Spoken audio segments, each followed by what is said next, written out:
Good day, grade 5 pupils. Welcome to Bamboo Telescuela. This is your school on air in mathematics. I am so glad to have you today for our discussion through our radio and telecasting mode of learning. I am Teacher Madeline P. Fernandez from Schools Division of Cauayan City. Before we start, make sure that you are in a comfortable place and you can clearly hear me through your radio and or see me in your screen. At this point, please get your module for the lesson using divisibility rules for 2, 5, or 10 to find common factors of numbers and your mathematics notebook. Again, I repeat, our lesson for today is about using divisibility rules for 2, 5, or 10 to find common factors of numbers. Okay, are your module and math notebook with you now? Before we start the lesson, let's check your readiness for this topic. But before you proceed, may I give you these important reminders in using your modules. Please keep your module clean. Do not write anything on it. Instead, write your answer in your math notebook. I hope it is clear. Are you ready? Here's the direction. Identify mentally if the first number is divisible by the second number. Just write yes or no in your math notebook. Take note of the word mentally, meaning solve them on your mind. You are only given 10 seconds to answer each item. You may check your answer right after the correct answer is given. Okay, get ready. Number 1. Can 486 be divided by 2?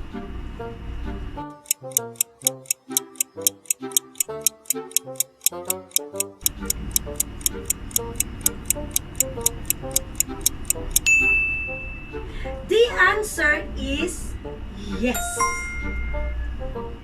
Number 2. Can 728 be divided by 5?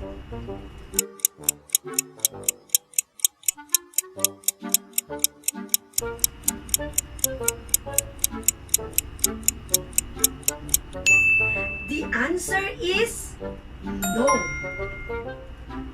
Number 3. Can 784 be divided by 2?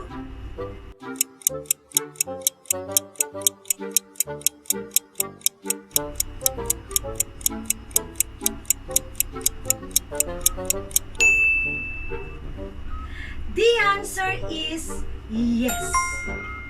Number 4. Can 200 be divided by 5?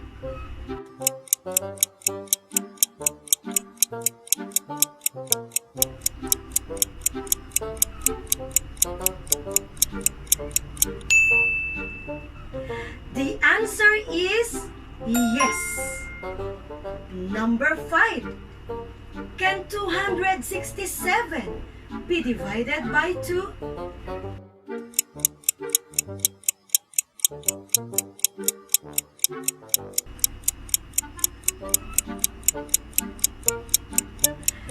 The answer is no. Number 6. Can 310 be divided by 10?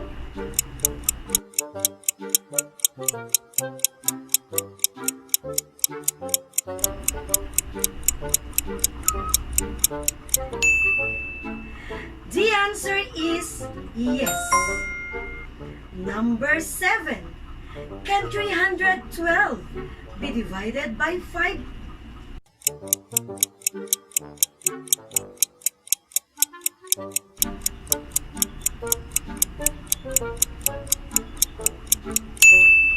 The answer is no.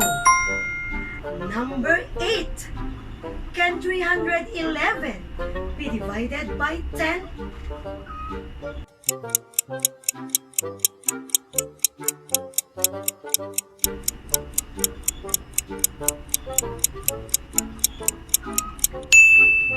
The answer is no. Number 9. Can 460 be divided by 5?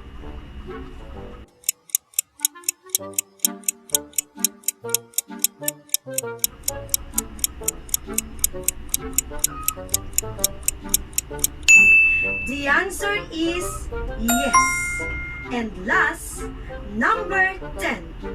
Can 810 be divided by 10?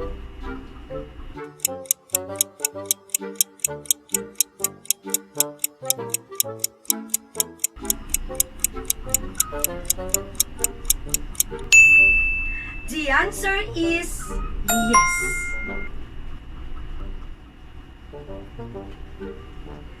Did you get the right answers in all items? If you got them all correctly, congratulations, you did a great job. But if you have some mistakes, don't worry.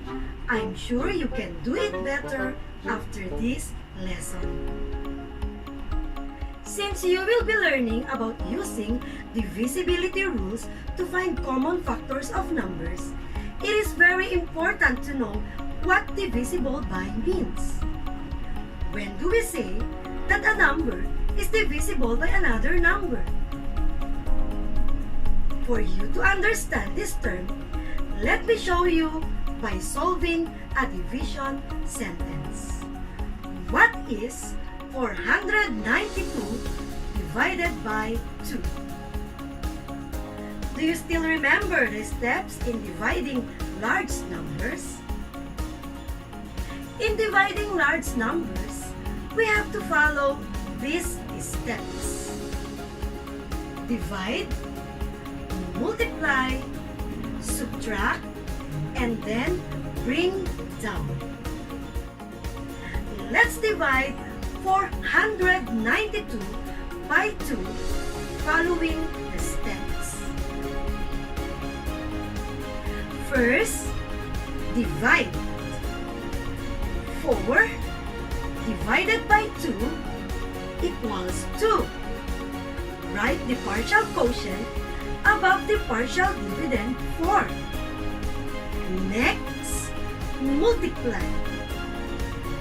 2 times 2 equals 4. Write the product under the partial dividend 4. Then, subtract. 4 minus 4 equals 0. Bring down the next digit 9. Then, start all over again until all the digits in the dividend are used. 9 divided by 2 equals 4. 4 times 2 equals 8. 9 minus 8 equals 1. Bring down 2. 12 divided by 2 equals 6. 6 times 2 equals 12. And 12 minus 12 equals 0.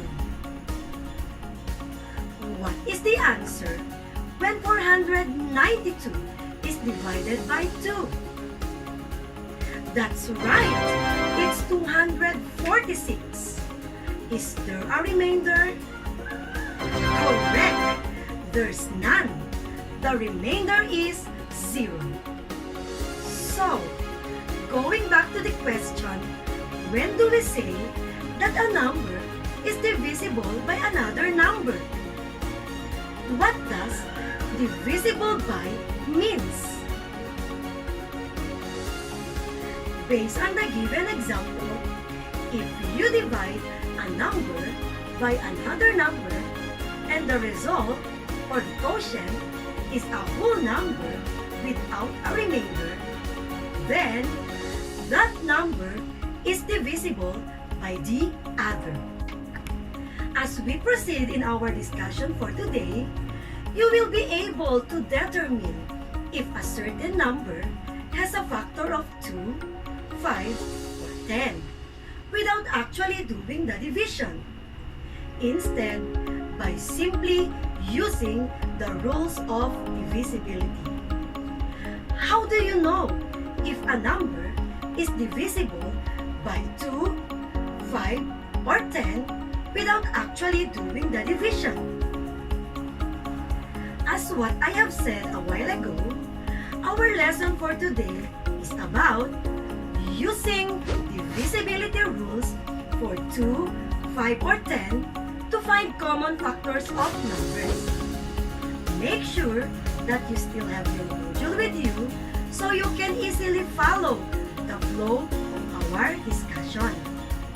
If you are now ready, once again, I'm Teacher Mads from Schools Division of Cauayan City, and I'll be your teacher for today. We are expecting that after this lesson, you will be able to state the divisibility rules for 2, 5, and 10 and use divisibility rules to classify numbers as divisible by 2, 5, and 10. Are you ready? To start with our lesson, turn your module on page 6 and let's study the listed numbers on the screen. Shown are the factors of 2, 5, and 10 with list of some of their multiples. For 2, we have 2, 4, 6, 8, 10, 12, 14, 16, 18, and so on and so forth. 5 has multiples of 5, 10, 15, 20, 25, 30, and so on and so forth. While 10 has multiples of 10, 20, 30, 40, 50, 60, and so on and so forth. Examine the ones place in the multiples of the given factors. What is the ones digit in the multiples of 2?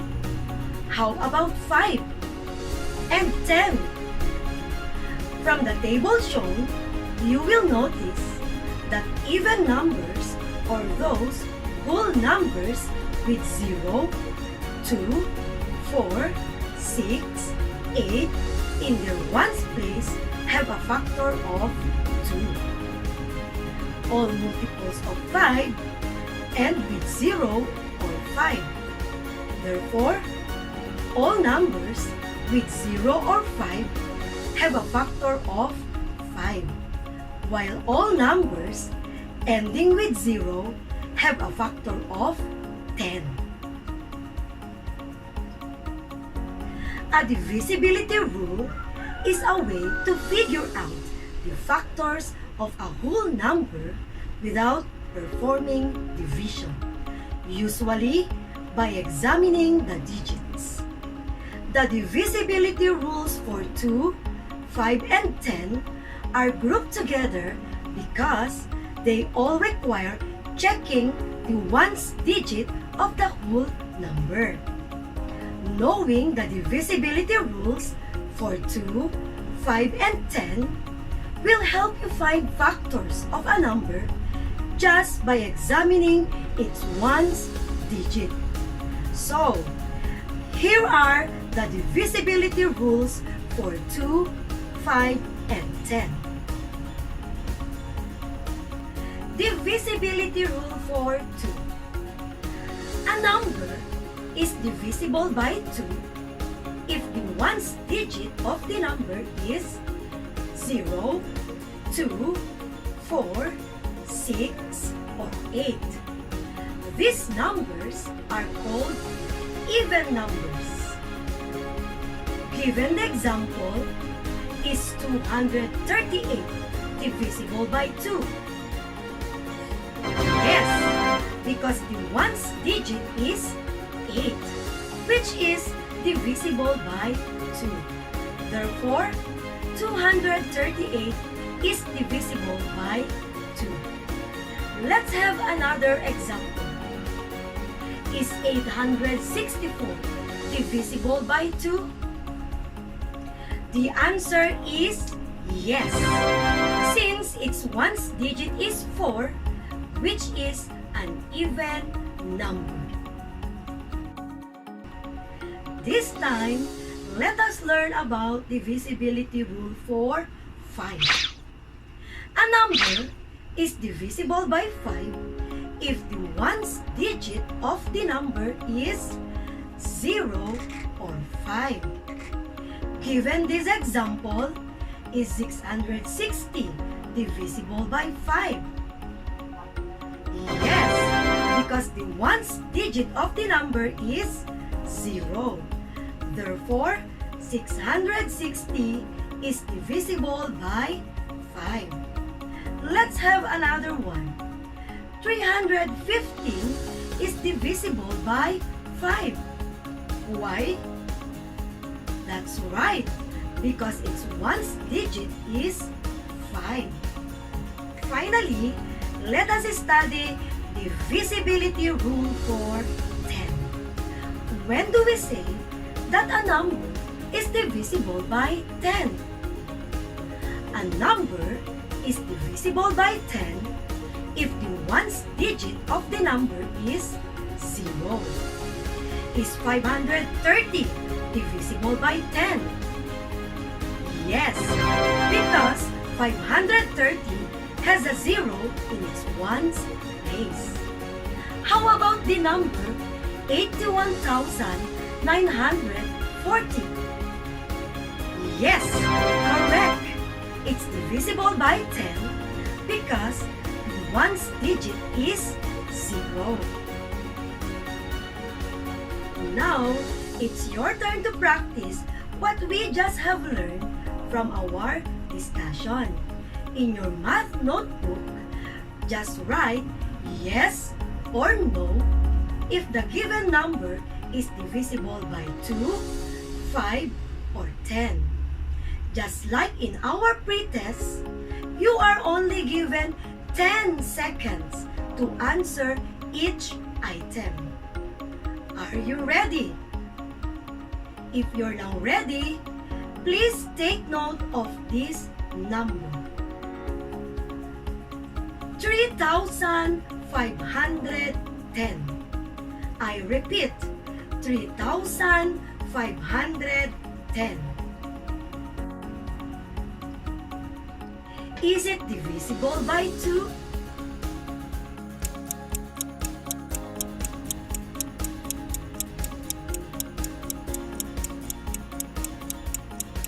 The answer is yes.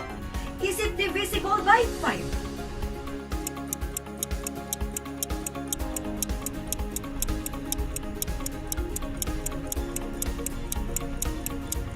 The answer is yes. Is it divisible by 10?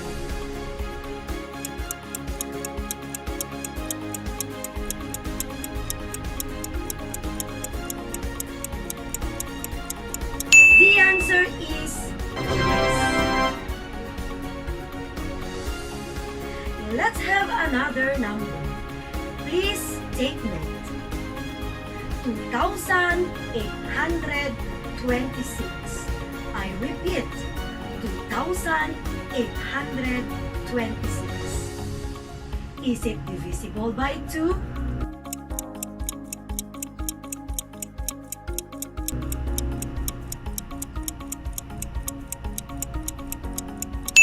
The answer is yes.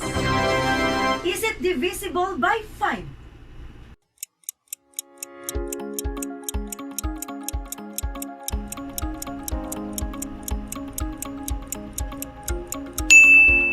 The answer is no. Is it divisible by 10?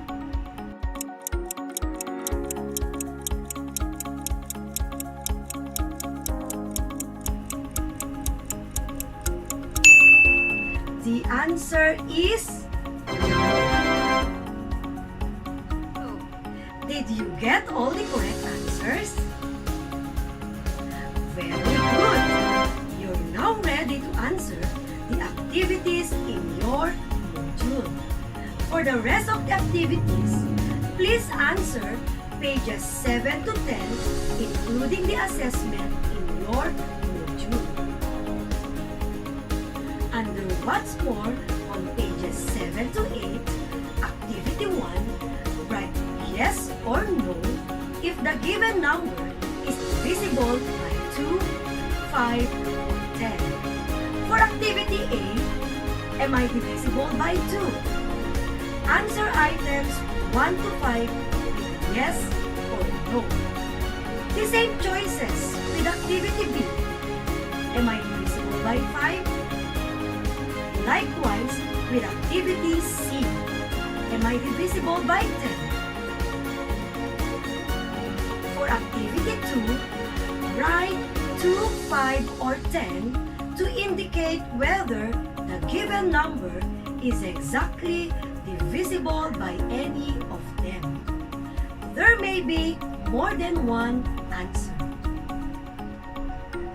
And for Activity number 3, put check under each corresponding column to identify whether each given number is exactly divisible by 2, 5, or 10.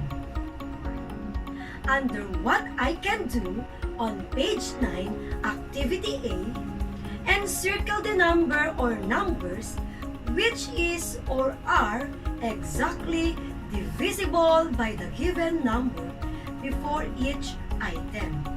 And for Activity B, read and understand carefully each item, then write T if the statement is true and F if it is false. For the assessment part found on pages 9 to 10, answer the 10-item test because it will determine your readiness whether you have to proceed to the next module or not. If your score falls from 6 to 10, congratulations! You did a great job. But if you scored 0 to 5, review the whole module again. Based from our discussion, when do we say that a number is divisible by 2 without actually doing the division? That's right! A number is divisible by 2 if the ones digit of the number is 0, 2, 4, 6, 8, or we call them even numbers. How about divisibility rule for 5? Yes, a number is divisible by 5 if the ones digit of the number is 0 or 5. And lastly, when do we say that a number is divisible by 10? Correct! A number is divisible by 10 if the ones digit is 0. Once again, one lesson has been done for today. To deepen your understanding about the lesson, we have discussed you may read or go over your module on pages 4 to 10. Also, attach our additional activities for you to work on page 10. And for those who have internet connection, you may also follow the link provided on the same page for more practice about the visibility rules for 2, 5, and 10. If you have questions or clarifications, you can text or call your teacher, or you can message them through your group chat, Messenger, or Facebook if available. You can drop your output in the provided boxes in your respective school, or you can submit them to your teacher or facilitator on the scheduled day of the meeting. You will learn more about the visibility rules for other numbers on the next broadcast or telecast. Be sure to tune in on our School on Air every Tuesday at the same time. This has been Teacher Mads, your mathematics teacher for today. Always remember, everything you do now is for your future. So, study hard, stay home, keep safe, and God bless everyone.